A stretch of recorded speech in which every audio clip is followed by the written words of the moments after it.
Hello friends, मैं हूं सन्मय प्रकाश और आपका स्वागत है यूट्यूब चैनल सरकारी जॉब न्यूज़ में। और ये है weekly current affairs 3rd and 4th week March 2025 का। तो इन दोनों सप्ताह के एक साथ आपको करंट अफेयर्स मिल जाएंगे। और आपको पता होगा कि हम लोग जो कंटेंट देते हैं, चाहे वीकली हो, मंथली हो, क्वार्टरली हो, ईयरली हो, वो सब अलग अलग टॉपिक वाइज देते हैं, तो हम टॉपिक वाइज ही देंगे। तो शुरू करते हैं दोस्तों। और सबसे पहले एक इन्फॉर्मेशन आपको दे दूँ कि क्वार्टरली यानी 2025 का जनवरी से लेकर मार्च तक का ये मैराथन वीडियो आ रहा है। 4 अप्रैल की सुबह 10 बजे मैं लाइव रहूँगा और आपको भी लाइव रहना है। और ये करंट अफेयर्स नॉन स्टॉप आपको ये देखना है, ठीक है? तो एकदम तैयार रहिएगा। सरकारी जॉब न्यूज़ यूट्यूब चैनल पर लाइव चलेगा। कुछ घंटे का होगा, 2.5-3 घंटे के आसपास का होना चाहिए या उससे कम होना चाहिए। जनवरी से मार्च तक का टोटल आपका तैयारी हो जाएगी एक ही साथ, ठीक है? तमाम एग्जामिनेशन में काम आने वाला है। तो शुरू करते हैं वीकली करंट अफेयर्स। और सबसे पहले राजनीति के अंदाजों फैसले, इन सबसे रिलेटेड कंटेंट लेंगे। और प्रश्न होगा यहाँ पर, केंद्र सरकार ने सांसदों का वेतन 24% बढ़ाकर कितने रुपए प्रतिमाह कर दिया है? आंसर क्या होगा? 1.24 लाख यानी 1,24,000 रुपये पर मंथ अब सैलरी दी जाएगी और 24% की बढ़ोतरी की गई है। और ये जो बढ़ोतरी है ना, वो आज से नहीं लागू होगी, बल्कि ये 2 साल पहले से लागू होगी। 1 अप्रैल 2023 से ये प्रभाव से लागू हो रही है। और पहले कितनी सैलरी थी? 1 लाख रुपए प्रति महीना, और अब 1,24,000 रुपये प्रति महीना। और डेली अलाउंस जो मिलते हैं वो भी बढ़ गए हैं, 2,000 से बढ़ाकर 2,500 कर दिया गया है। पेंशन भी बढ़ाकर ये 25,000 से बढ़ाकर 31,000 रुपये पर मंथ पेंशन कर दिया गया है। ओके। और जो एडिशनल पेंशन मिलता है, मतलब जैसे 2 बार अगर कोई सांसद बन चुके हैं तो 2,000 और मिलता है, तो वो बढ़ाकर अब 2,500 पर मंथ कर दिया गया है। तो ये इंपॉर्टेंट बात है, डिटेल में मैंने PDF में दिया हुआ है।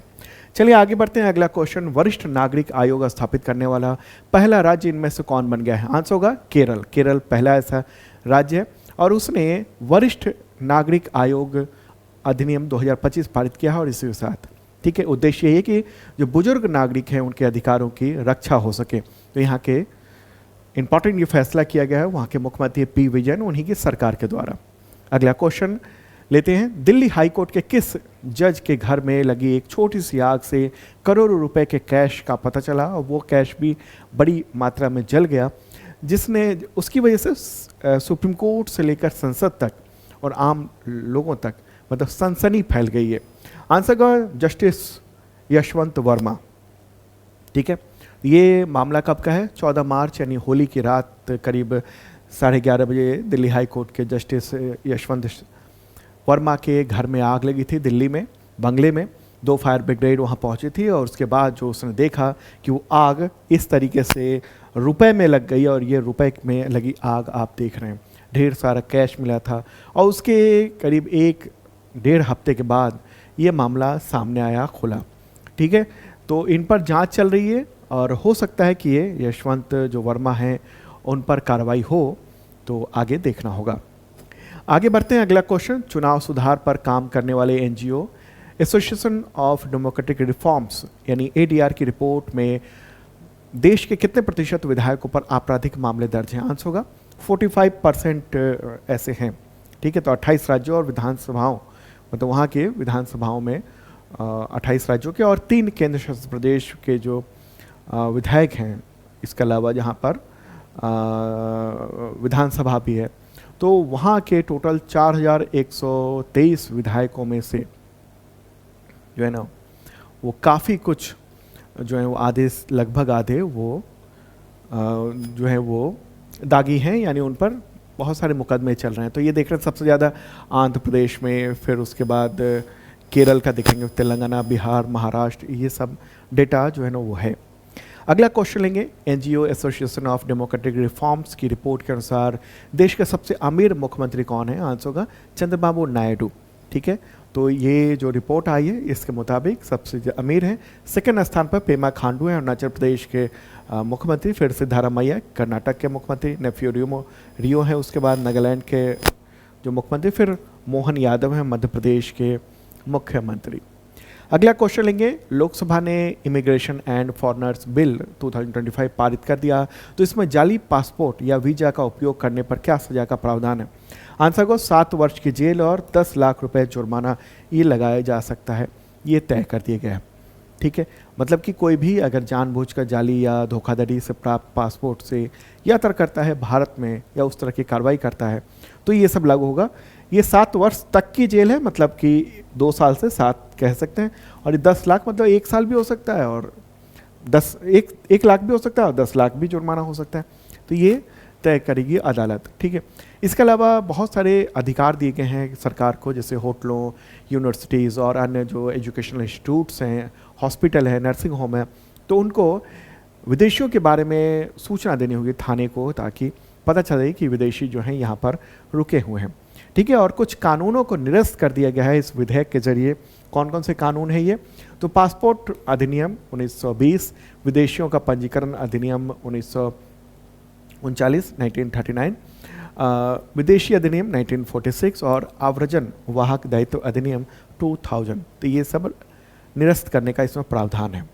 ओके, आगे बढ़ते हैं और अब बात करेंगे कि लोकसभा ने मार्च 2025 में बैंकिंग कानून संशोधन विधेयक 2024 को पारित कर दिया। तो इसमें बैंक खाता धारकों को कितने नॉमिनी बनाने का अधिकार है?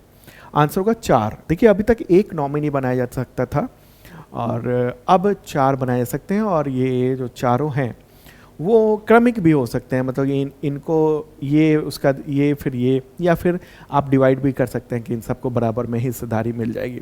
ओके, तो विधेयक के जरिए ये काम किया गया है, संशोधन विधेयक है, और उसके तहत इन कानूनों में संशोधन का भी प्रस्ताव है, जिसे आरबीआई अधिनियम 1934, इसमें संशोधन किया जा रहा है, निरस्त नहीं किया जा रहा, संशोधन है।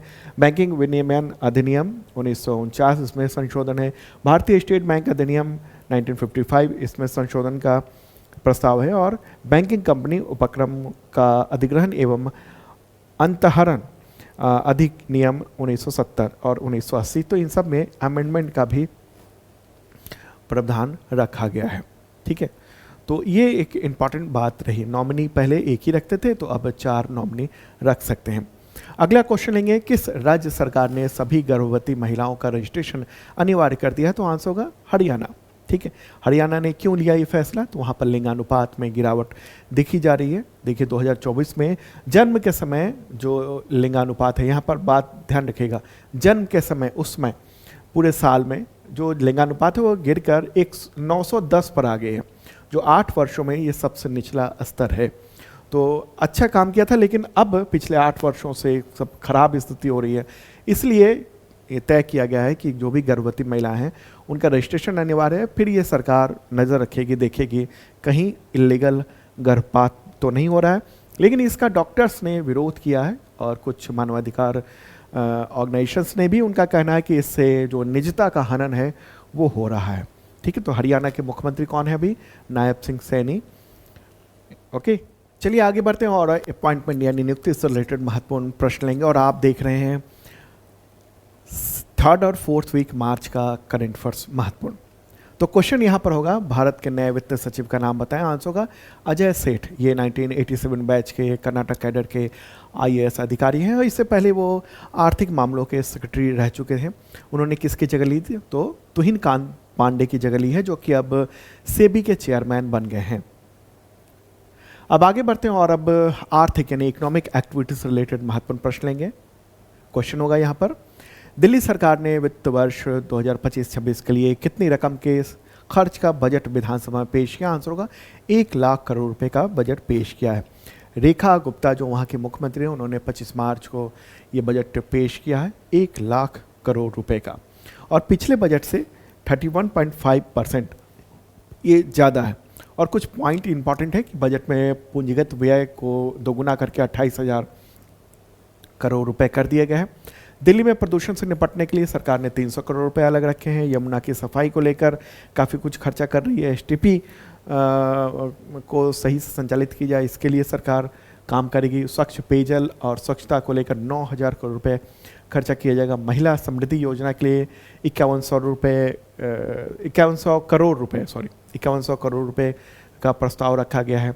NCR को जोड़ने वाले जो परिवहन के साधन हैं उस पर खर्चा किया जाएगा। महिलाओं की सुरक्षा के लिए ये 50,000 CCTV कैमरे लगाए जाएंगे। तो ये सब इम्पॉर्टेंट चीज़ें जो है ना वो तय किया गया है।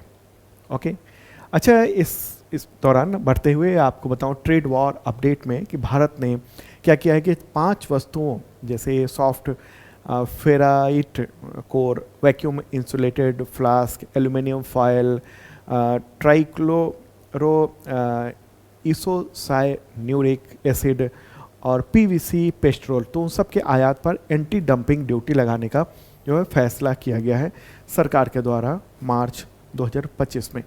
ठीक है, इससे पहले भी पिछले साल और इस साल, हाँ इस साल के शुरुआत में भी कुछ चीज़ों पर ऐसा ही शुल्क लगाया गया था।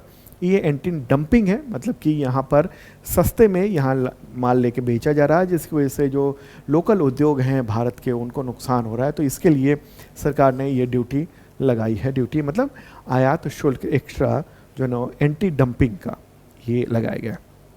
अगला क्वेश्चन, फरवरी 2025 में देश में खुदरा महंगाई दर यानी खुदरा मुद्रास्फीति या इन्फ्लेशन कहेंगे तो वो कितनी रही है? आंसर होगा 3.61%। ठीक है, तो ये 12 मार्च को ये आंकड़े जारी हुए। देखिए, खाद्य मुद्रास्फीति में तेज जो गिरावट हुई है उसकी वजह से ये स्थिति देखी जा रही है। किसने ये आंकड़ा जारी किया है? तो ये है NSO यानी नेशनल स्टैटिस्टिकल ऑफिस ने जारी किया, हिंदी में कहेंगे राष्ट्रीय सांख्यिकी कार्यालय। और ये जो है ना वो NSO वो ministry of statistics and programme implementation उसके अंतर्गत आता है। अगला क्वेश्चन, भारत में थोक महंगाई दर फरवरी 2025 में कितनी थी? आंसर का 2.38% और ये 17 मार्च को ये जारी हुआ आंकड़ा। और बताया गया है कि वनस्पति तेल और पेय पदार्थ में जो वस्तुओं में जो लागत है उससे प्रेरित है ये। ओके, इससे पहले जो है ना वो 2.31% थी जनवरी में थोक मुद्रास्फीति, और अब थोड़ी सी हल्की सी बढ़ी हुई दिख रही है। तो ये थोक महंगाई दर कौन जारी करता है? तो department for promotion of industry and internal trade, इसको शॉर्ट में DPIIT भी कहते हैं। और ये ministry of commerce and industry उसके अंतर्गत आता है। ठीक है, तो DPIIT जारी करता है थोक महंगाई दर, जबकि खुदरा महंगाई दर कौन जारी करता है? तो वो जारी करता है NSO जारी करता है। ठीक है, तो महत्वपूर्ण बात रही, थोक महंगाई दर जो है वो थोक मूल्य सूचकांक के आधार पर तैयार होता है, और खुदरा महंगाई दर वो क्या होता है? कंज्यूमर प्राइस इंडेक्स के जरिए तैयार होता है।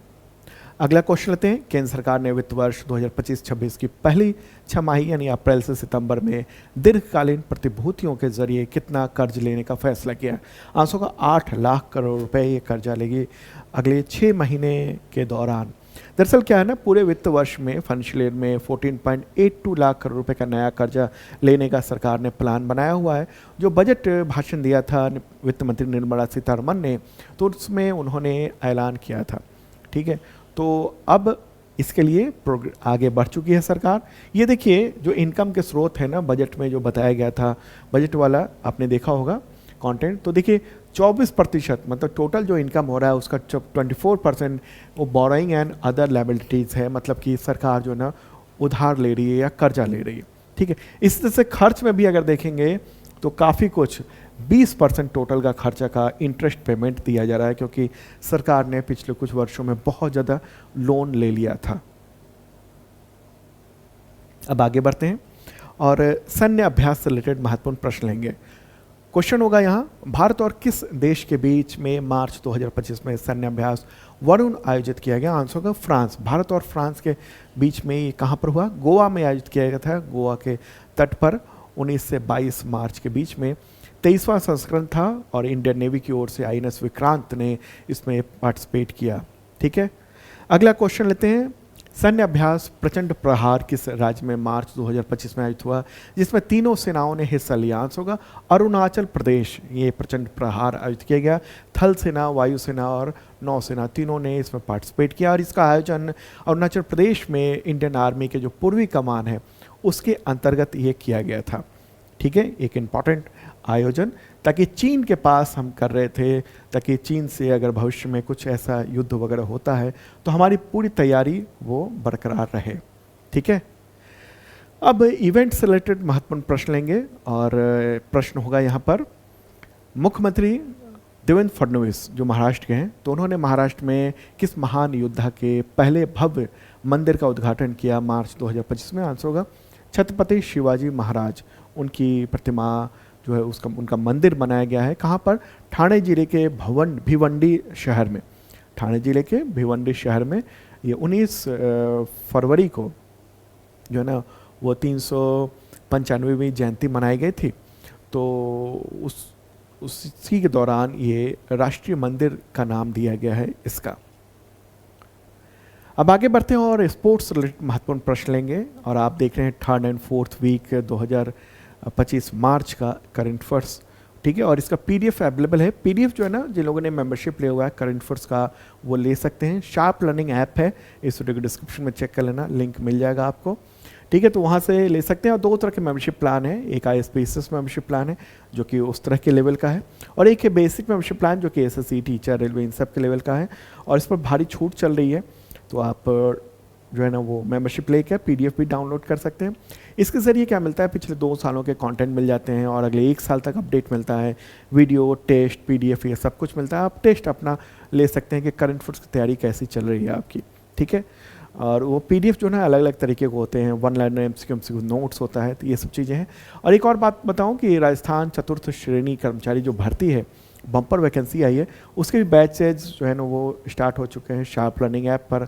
पूरे सिलेबस की तैयारी और वैलिडिटी जब तक एग्ज़ाम होगा तब तक की रहेगी। यूपी पुलिस कांस्टेबल, ये शानदार भर्ती है, तो इसके लिए भी बैच शुरू हो चुका है। और शुरुआती जो प्राइस है बहुत कम रखा गया है, पहले 1000 बच्चों के लिए ज्वाइन कर सकते हैं। बहुत सारे बच्चों ने ज्वाइन कर लिया है इसमें। दिल्ली पुलिस की जो भर्ती आ रही है उसके लिए भी बैच लॉन्च हो चुके हैं शार्प लर्निंग ऐप पर। बिहार सिपाही भर्ती, इसके तो क्लासेस लगातार चल रहे हैं और ये भी छूट चल रही है कुछ बच्चों के लिए, ठीक है।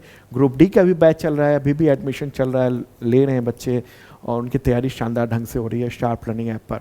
और हाँ, BPSC का GS फाउंडेशन बैच 4 चल रहा है जो आपके काम आ सकता है। और यूपी PCS का भी प्रीलिम्स के लिए तैयारी चल रही है, तो ये सब ज्वाइन कर सकते हैं। शार्प लर्निंग ऐप पर चले जाइएगा, वहाँ देखिएगा आप। और अब बात करेंगे स्पोर्ट्स से रिलेटेड महत्वपूर्ण करंट अफेयर्स, ओके। तो स्पोर्ट्स से रिलेटेड क्वेश्चन होगा, खेलो इंडिया पैरा गेम्स 2025 में किस राज्य ने कुल 104 मेडल के साथ पदक तालिका में पहला स्थान प्राप्त कर लिया? आंसर होगा हरियाणा। हरियाणा ने शानदार काम किया है और ये आयोजन हुआ है दिल्ली में, आयोजित किया गया था दिल्ली के स्टेडियम्स में। और अगर हम देखेंगे तो नंबर 1 है हरियाणा, फिर सेकंड स्थान पर तमिलनाडु है, 3rd स्थान आप देख रहे हैं उत्तर प्रदेश है, 4th है राजस्थान, फिर महाराष्ट्र, गुजरात, कर्नाटक, ये सब है। तो हरियाणा ने 104 मेडल प्राप्त किए और उसमें गोल्ड जो है ना वो 34 है और बाकी का ये सब देख रहे हैं आप। आगे बढ़ते हैं, अगला क्वेश्चन, अंतर्राष्ट्रीय ओलंपिक समिति यानी IOC की पहली महिला और पहली अफ्रीकी अध्यक्ष कौन बनी है या किसे बनाया गया है? आंसर क्या होगा इसका? तो किर्स्टी कोवेंट्री, ठीक है। जिम्बाब्वे के हरारे के मूल निवासी हैं ये, जिम्बाब्वे की। तो 21 मार्च को इनको अंतर्राष्ट्रीय ओलंपिक समिति का 10वां अध्यक्ष चुन लिया गया है, ठीक है। तो वो जून 2025 से लेकर 2033 तक, काफ़ी लंबे समय तक वो इस पद पर वो रहेंगे, ठीक है। तो महत्वपूर्ण बात रही, IOC का मुख्यालय कहाँ है? लॉजेन, स्विट्जरलैंड में है। अगला क्वेश्चन, हॉकी इंडिया के 7वें सालाना पुरस्कार 2024 जो था उसमें ये सर्वश्रेष्ठ पुरुष खिलाड़ी का बलबीर सिंह सीनियर पुरस्कार किसे दिया गया? आंसर होगा हरमनप्रीत सिंह, उनको दिया गया है ये अवार्ड। ये शानदार उन्होंने परफॉर्मेंस किया था, जैसे पेरिस ओलंपिक में कांस्य पदक जो भारतीय हॉकी टीम ने जीता, तो उसके कप्तान थे वो और उन्हीं के लीडरशिप में ये हुआ था, तो ये आयोजन महत्वपूर्ण किया गया। अगला क्वेश्चन, हॉकी इंडिया के 7वें सालाना पुरस्कार 2024 समारोह में सर्वश्रेष्ठ महिला खिलाड़ी का बलबीर सिंह सीनियर पुरस्कार किसे दिया गया? आंसर होगा सविता पुनिया, और वो दिग्गज गोल कीपर और महिला हॉकी टीम की पूर्व कप्तान है, तो ये पुरस्कार उनको इस बार मिला है। अगला क्वेश्चन, भारत ने world para athletics grand prix 2025 में कुल कितने मेडल जीते? आंसर है 134, ठीक है। और उनमें 45 गोल्ड थे, सिल्वर 40 और ब्रॉन्ज मेडल 49 थे, ओके। तो महत्वपूर्ण बात रही और भारत ने इस प्रतियोगिता में कुल 134 पदकों के साथ पदक तालिका में टॉप स्थान यानी पहला स्थान प्राप्त किया। ये आयोजन कहाँ पर हुआ था? तो मार्च में हुआ था जवाहरलाल नेहरू स्टेडियम में। अब आगे बढ़ते हैं और अब अवार्ड से रिलेटेड महत्वपूर्ण प्रश्न लेंगे आपके एग्जामिनेशन के पॉइंट ऑफ व्यू से। और क्वेश्चन होगा, गणित में अग्रणी वैज्ञानिक उपलब्धियों के लिए एबल पुरस्कार 2025 के विजेता का नाम बताएं। आंसर होगा मासाकी काशिवारा। ठीक है, जापानी वो गणितज्ञ हैं, तो उनको ये अवार्ड दिया गया है। एबल पुरस्कार को अक्सर नोबेल प्राइज़ के बराबर दिया जाता है और ये नॉर्वे के द्वारा ये दिया जाता है। ठीक है, काफ़ी बड़ी रकम ये मिलती है। एबल पुरस्कार गणित में जो शानदार उपलब्धियां होती है उसके लिए दिया जाता है और ये अवार्ड जो है ना उसका नाम Norwegian mathematician Niels Henrik Abel के नाम पर रखा गया था। अगला क्वेश्चन, संगीत कलानिधि पुरस्कार 2025 के विजेता का नाम बताएं। आंसर होगा रुद्र पटना कृष्णमूर्ति श्री राम कुमार। शॉर्ट में इनको कहते हैं RK श्री राम कुमार भी कहते हैं इनको। तो ये जो प्रतिष्ठित अवार्ड है ये मद्रास संगीत अकादमी चेन्नई के द्वारा दिया जाता है। ये वायलिन वादक हैं, संगीतकार हैं श्री राम कुमार। अगला क्वेश्चन, वर्ष 2025 में महाराष्ट्र राज्य के सर्वोच्च नागरिक सम्मान महाराष्ट्र भूषण के लिए किसे चुना गया। आंसर का मूर्तिकार राम सुतार को, उनको ये चुना गया है। और ये जानकारी मुख्यमंत्री देवेंद्र फडणवीस ने वहाँ के विधानसभा में दी है। राम सुतार ने ही स्टैच्यू ऑफ यूनिटी जो सरदार वल्लभ भाई पटेल की प्रतिमा है बहुत बड़ी, तो उसका डिज़ाइन भी उन्होंने ही किया था। 82 मीटर ऊंची ये प्रतिमा है। ठीक है, तो अगला क्वेश्चन, स्टॉकहोम वाटर प्राइज़ 2025 के विजेता का नाम बताएं। आंसर होगा गंटूर ग्लोसचल। ठीक है, तो ये अवार्ड जो है ना वो महत्वपूर्ण, ये काफ़ी चर्चित ये अवार्ड है और ये अवार्ड स्टॉकहोम जल फाउंडेशन के द्वारा जो है दिया जाता है royal Swedish academy of sciences के सहयोग से। ठीक है, तो ये अगस्त में इनको अवार्ड जो है ना वो पूरा मिलना है। अगला क्वेश्चन, 59वें 59th ज्ञानपीठ पुरस्कार के लिए किन्हें चुना गया है। आंसर का विनोद कुमार शुक्ला। ठीक है, छत्तीसगढ़ के हैं ये, हिंदी के कवि कथाकार हैं, काफ़ी पॉपुलर व्यक्ति हैं। तो इसके नाम की घोषणा मार्च में की गई है। छत्तीसगढ़ से किसी साहित्यकार को पहली बार ज्ञानपीठ पुरस्कार मिला है। ज्ञानपीठ पुरस्कार जो है वो साहित्य के क्षेत्र में भारत का सबसे बड़ा पुरस्कार ये माना जाता है। ठीक है, तो वो हिंदी के ऐसे 12वें साहित्यकार हैं जिनको ये अवार्ड दिए जाने की घोषणा हुई है। 88 ईयर के हैं, भारतीय ज्ञानपीठ पुरस्कार पाने वाले ये शानदार व्यक्ति हो गए हैं। ठीक है, छत्तीसगढ़ के, और इनको कई सारे अवार्ड भी मिल चुके हैं। ये सारे अवार्ड जो है ना ये देख रहे हैं आप। ठीक है, तो ये इम्पॉर्टेंट बात है। 2023 में इनको नोबोकॉब अवार्ड भी मिल चुका है 2023 में। ठीक है, पेन पुरस्कार भी कहते हैं उसको। अगला क्वेश्चन लेते हैं, नॉर्वे के होलबर्ग पुरस्कार 2025 से किस भारतीय विद्वान को सम्मानित किया गया। आंसर होगा गायत्री स्पिवक। ठीक है, तो इस अवार्ड की घोषणा मार्च 2025 में की गई है। पूरा नाम इनका गायत्री चक्रवर्ती स्पिवक है, प्रसिद्ध साहित्यिक आलोचक हैं। ओके, अब बात करेंगे इंडेक्स और सूचकांक की महत्वपूर्ण, और तमाम जो इसका करंट अफेयर्स है वो अवेलेबल है शार्प लर्निंग ऐप पर। 2 तरह के मेंबरशिप प्लान है जिसके बारे में मैंने बताया, तो वो आप ले सकते हैं। उसके ज़रिए करंट अफेयर्स की शानदार तैयारी हो सकती है। इसके अलावा कई सारे बैचेज भी चल रहे हैं, जैसे 71st BPSC का GS बैच चल रहा है, दिल्ली पुलिस का, बिहार सिपाही भर्ती, ग्रुप D वगैरह वगैरह, बहुत सारे बैचेज चल रहे हैं, तो भी देख सकते हैं आप। ठीक है, तो इंडेक्स और सूचकांक से रिलेटेड महत्वपूर्ण जो प्रश्न है वो यहाँ पर होगा। अंतर्राष्ट्रीय श्रम संगठन यानी ILO की विश्व सामाजिक सुरक्षा रिपोर्ट 2024-26 के अनुसार भारत का सामाजिक सुरक्षा कवरेज वर्ष 2025 में बढ़कर कितना हो गया है, तो वह है 48.8%, तो दोगुना हो गया है, जो कि आप यहाँ ग्राफिक्स में देख रहे हैं। 2021 में ये 24.4% था, अब ये 48.8% हो गया, जिनको कैश रकम भी दी जा रही है इतने प्रतिशत आबादी को, ऐसा कहना है। अंतर्राष्ट्रीय जो लेबर ऑर्गेनाइजेशन है उसकी रिपोर्ट है, विश्व सामाजिक सुरक्षा रिपोर्ट, उसके मुताबिक। ठीक है, तो ये है। अच्छा, हालांकि सरकार का ये कहना है कि जो सोशल सिक्योरिटी कवरेज है वो लगभग 65% आबादी को दी जा रही है, लेकिन वो अनौपचारिक रूप से भी दी जा रही है, उसको भी जोड़ा गया है। लेकिन औपचारिक रूप से यानी कैश के तौर पर 48.8% ऐसी आबादी है। ठीक है, कवरेज का मतलब क्या हुआ? कवरेज का मतलब जैसे पेंशन योजना हो गई, स्वास्थ्य सुरक्षा योजना हो गई, विकलांगता सहायता हो गया, मातृत्व लाभ हो गया, जीवन बीमा, दुर्घटना बीमा, ये सब इस तरह की चीज़ें हो गई। इसके अलावा जैसे सरकार जो है वो किसानों को भी रकम देती है साल में 6,000, तो वो सब इस तरह से हो जाता है। अगला क्वेश्चन लेते हैं, संयुक्त राष्ट्र की वर्ल्ड हैप्पीनेस इंडेक्स 2025 के अनुसार खुशहाल देशों में भारत की रैंकिंग क्या है? आंसर का 118। पिछली बार 126 स्थान था, इस बार कुछ बेहतर देखने को मिला है। हालांकि पड़ोस को देखेंगे तो बेहतर स्थिति दिख रही है। जैसे चीन 68 है, नेपाल 92 है, पाकिस्तान 109 है, बांग्लादेश 134 है, म्यांमार 126 है, अफगानिस्तान 147 है। ठीक है, और ये भारत जो है ना वो 118वें स्थान पर ये है। ये किसने जारी की रिपोर्ट? तो ऑक्सफोर्ड यूनिवर्सिटी में जो वेलबींग रिसर्च सेंटर है उसके साथ United Nations sustainable development network solution network है, वो सब मिलजुल कर ये रिपोर्ट दी है। आगे बढ़ते हैं और अगला प्रश्न लेंगे हम लोग। नेक्स्ट क्वेश्चन होगा, वर्ल्ड हैप्पीनेस इंडेक्स 2025 के अनुसार दुनिया का सबसे खुशहाल देश कौन है? आंसर का फिनलैंड। फिनलैंड जो है वो सबसे खुशहाल देश है और लगातार 8वीं बार उसने टॉप स्थान प्राप्त किया है। नंबर 1 देखेंगे फिनलैंड है, सेकंड पर डेनमार्क, थर्ड पर आइसलैंड, फोर्थ पे स्वीडन है, फिफ्थ पे नीदरलैंड, सिक्स पे कोस्टा रिका, 7th पे नॉर्वे, 8th पर इसराइल है, 9th पर लग्जमबर्ग और 10th पर कौन है? 10th पर है मैक्सिको। भारत की रैंकिंग क्या है? 118 है। ठीक है, तो इंपॉर्टेंट बात है। और फिनलैंड भी देख लेते हैं एक बार मैप के जरिए, इतनी बातें हो रही हैं।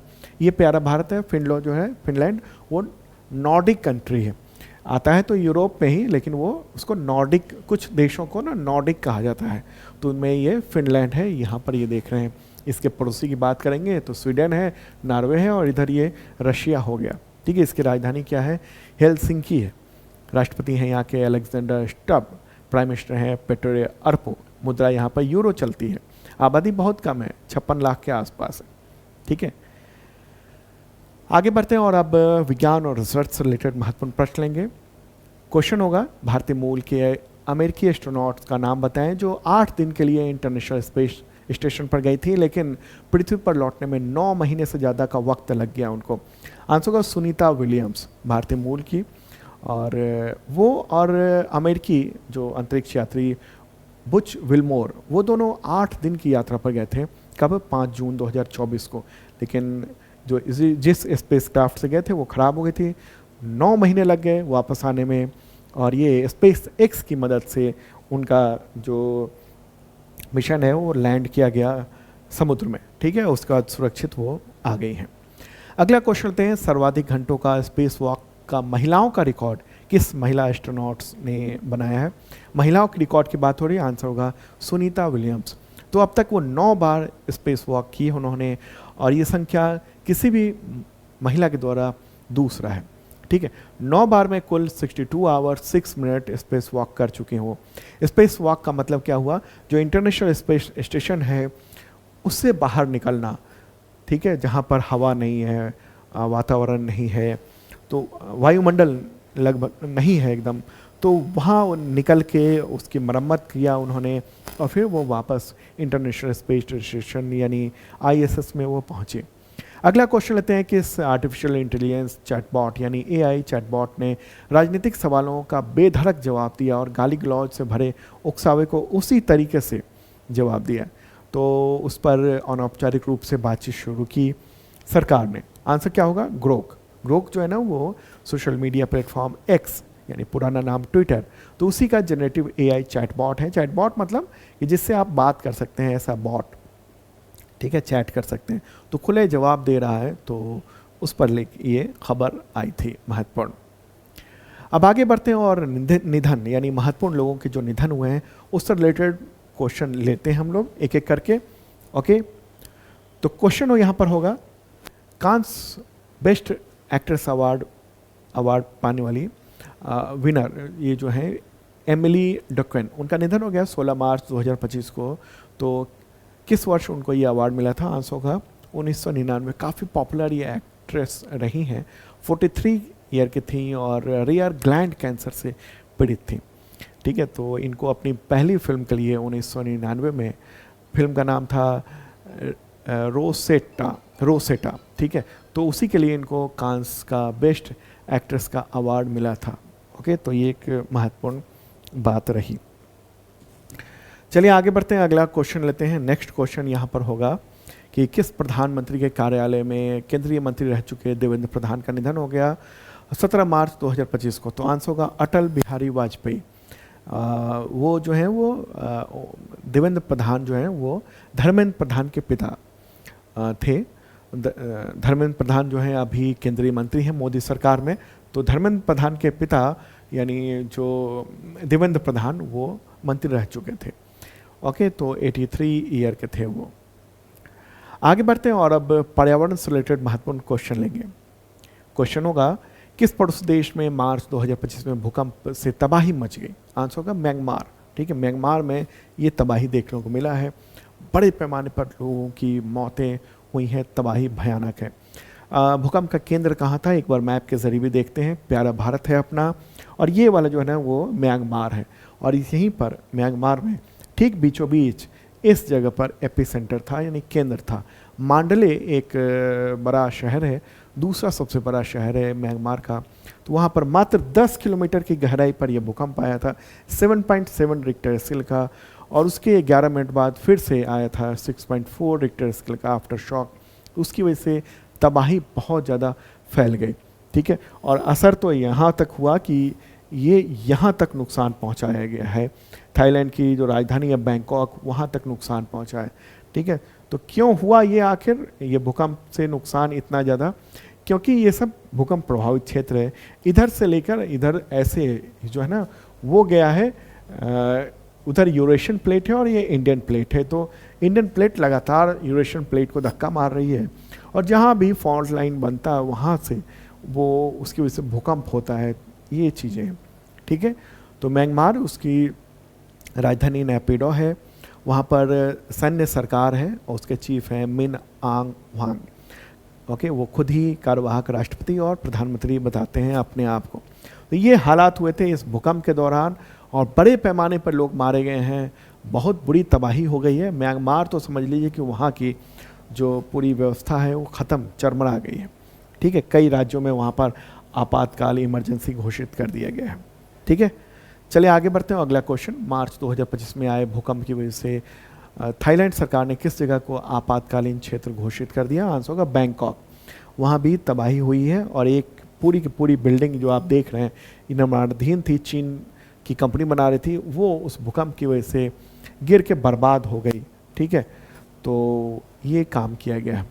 और वहाँ की जो प्राइम मिनिस्टर हैं थाईलैंड की, उनका नाम है पैतो गटार्न शिनवात्रा। तो उन्होंने ये आपातकालीन जो है ना स्थिति घोषित कर दिया है।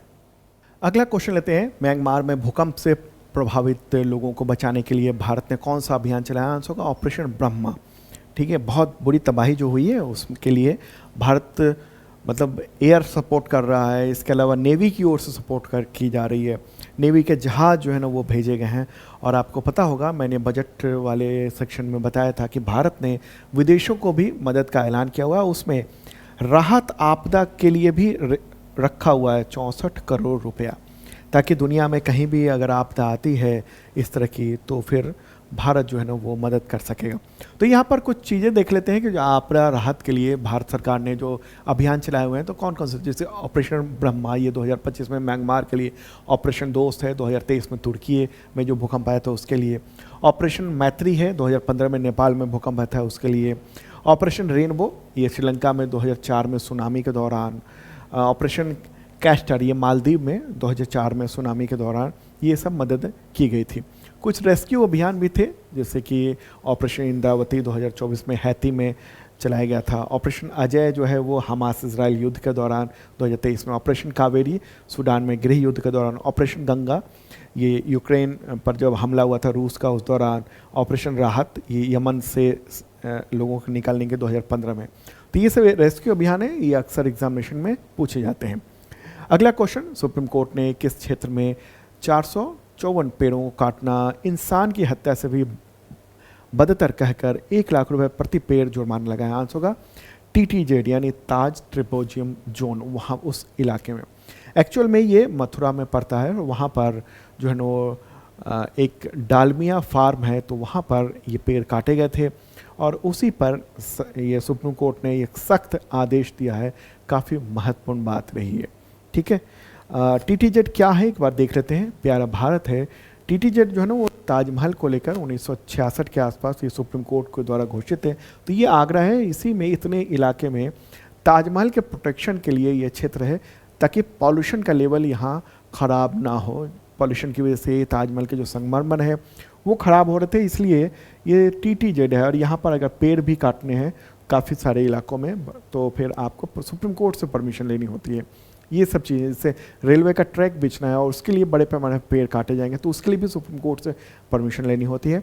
तो ये TTZ इलाका है और यहीं पर पेड़ों के कटने को इंसानों की हत्या से भी बदतर कहा सुप्रीम कोर्ट ने। अगला क्वेश्चन लेते हैं। अफ्रीकी पेंगुइन की संख्या में आ रही गिरावट के बाद किस देश ने इसे संरक्षित करने के लिए अदालती आदेश जारी किया, या किस देश में जारी किया गया? आंसर का दक्षिण अफ्रीका। अभी काफ़ी चर्चा में ये आया है। जो अफ्रीकी पेंगुइन है, वो अफ्रीकी पेंगुइन जो है ना वो अफ्रीका में पाया जाता है। आमतौर पर पेंगुइन वो दक्षिणी ध्रुव के आसपास अंटार्कटिका में पाया जाता है, लेकिन ये खास तरह के जो पेंगुइन है वो ये जो दक्षिण अफ्रीका देख रहे हैं, तो यहाँ पर इस जगह से लेकर और नामीबिया के कुछ इलाके तक ये यहाँ इनकी कॉलोनी है।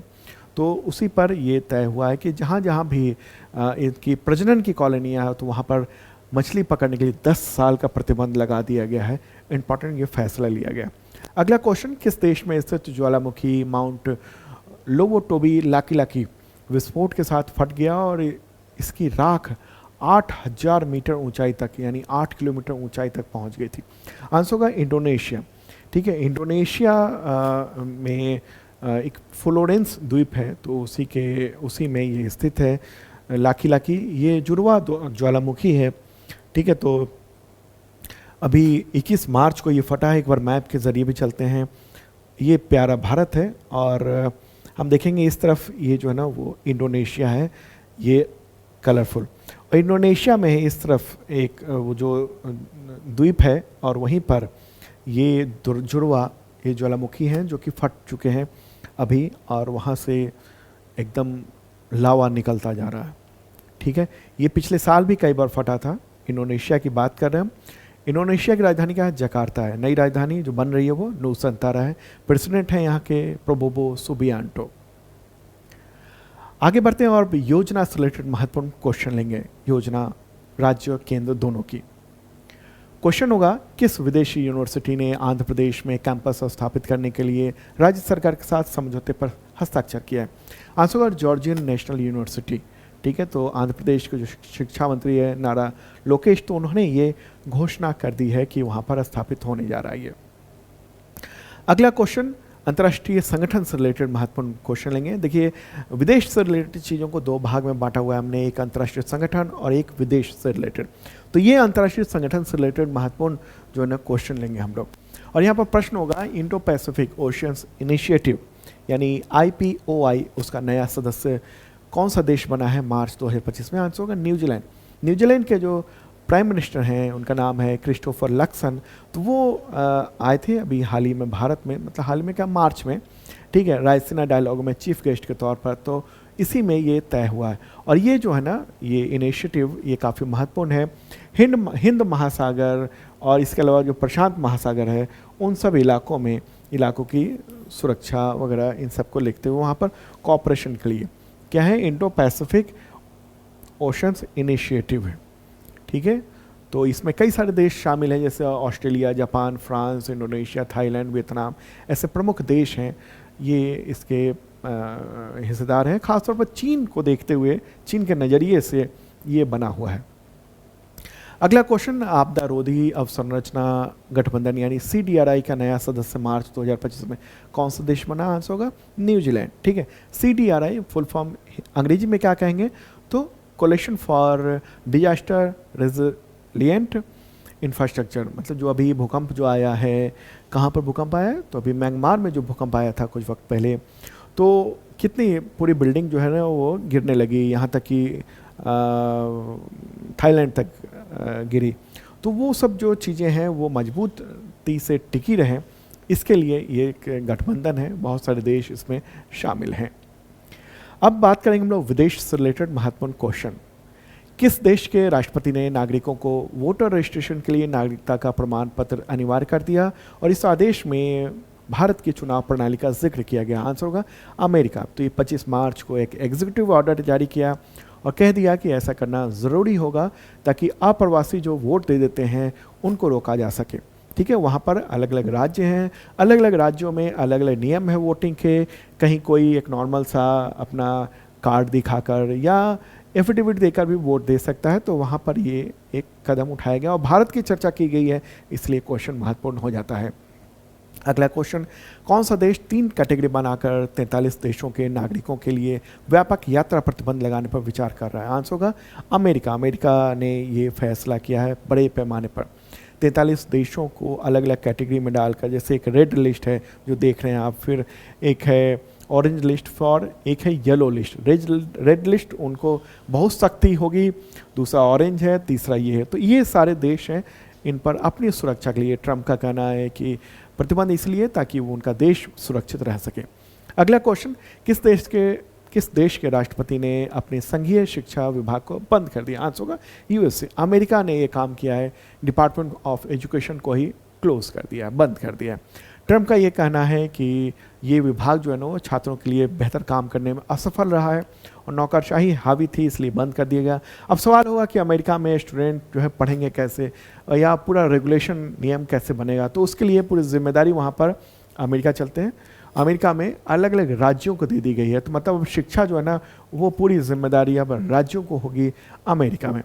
अगला क्वेश्चन लेते हैं, न्यूजीलैंड के प्राइम मिनिस्टर क्रिस्टोफर लक्सन की भारत यात्रा के दौरान मार्च 2025 में कितने समझौतों पर सिग्नेचर किए गए? आंसर होगा 6, टोटल 6 पर।